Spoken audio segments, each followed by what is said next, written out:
നമസ്കാരം ട്രേഡേഴ്സ്. നമ്മളിന്ന് ഡിസ്കസ് ചെയ്യുന്നത് ഇന്ന് നിഫ്റ്റിയിലും ബാങ്ക് നിഫ്റ്റി ആയിട്ട് നല്ല ട്രേഡ് ഏതായിരുന്നു നമുക്ക് നോക്കാം. അപ്പോൾ ഇന്ന് നിഫ്റ്റി ഹ്യൂജ് ഗ്യാപ് ഡൗൺ ആയിരുന്നു. അപ്പോൾ നിങ്ങൾക്ക് കാണാം ഇവിടെ നിന്ന് ഇങ്ങനെ റെസിസ്റ്റൻസ് കിട്ടി 1 2 3 4 5th ടൈം റെസിസ്റ്റൻസ് കിട്ടി. അപ്പോൾ ഒന്നെങ്കിൽ ഈ ഒരു വിക്ക് കട്ട് ചെയ്യുന്ന ഒരു ട്രേഡ് ഉണ്ട്. ഞാൻ അറൗണ്ട് ഒരു 15 പോയിൻറ്റ്സ് ക്യാപ്ചർ ചെയ്തിട്ടുണ്ട്. ഇതാണ് നല്ല ട്രേഡ്. ഇനി ഫ്യൂച്ചർ ചാർട്ടിനെ തന്നെ നോക്കുമ്പോൾ ഇതാണ് കറക്റ്റ് ലൈൻ 1 2 3 4 5th ഇവിടെ ക്ലോസ് ചെയ്തു. ഈ ഐ കട്ട് ചെയ്യുമ്പോഴാണ്, അല്ലെങ്കിൽ ഇന്നത്തെ ഹേറ്റം ഐ കട്ട് ചെയ്യുമ്പോൾ ഒരു ട്രേഡ് വരും. അതായത് ഏകദേശം 50 പോയിൻറ്റ്സ് മേലെ, ഇതൊരു 50 പോയിൻറ്റ്സ് അതിൻ്റെ മേലെ പോയിട്ടുണ്ട്. ഇതാണ് ഇന്നത്തെ നിഫ്റ്റിയിലെ നല്ല ട്രേഡ്. ഇനി ബാങ്ക് നിഫ്റ്റിയിൽ നോക്കുകയാണെങ്കിൽ അത്രയും ഗുഡ് ട്രേഡൊന്നും ഇല്ല. പിന്നെ സെൻസെക്സിൽ നോക്കാം. സെൻസെക്സിൽ നോക്കുമ്പോൾ ഇത് സെയിം സാധനമാണ്. ഈ ഒരു ട്രെൻഡ് ലൈൻ റെസിസ്റ്റൻസ് ലൈൻ വരയ്ക്കാം. 1 2 3 4 5 6.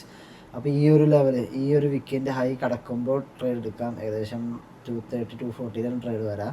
അത്യാവശ്യം നല്ലൊരു മൂവ്മെൻറ്റ് വന്നിട്ടുണ്ട്. അപ്പോൾ ഇതാണ് ട്രേഡ്. ഇന്ന് മാർക്കറ്റ് ഹ്യൂജ് ഗ്യാപ് ഡൗൺ ആയിരുന്നു.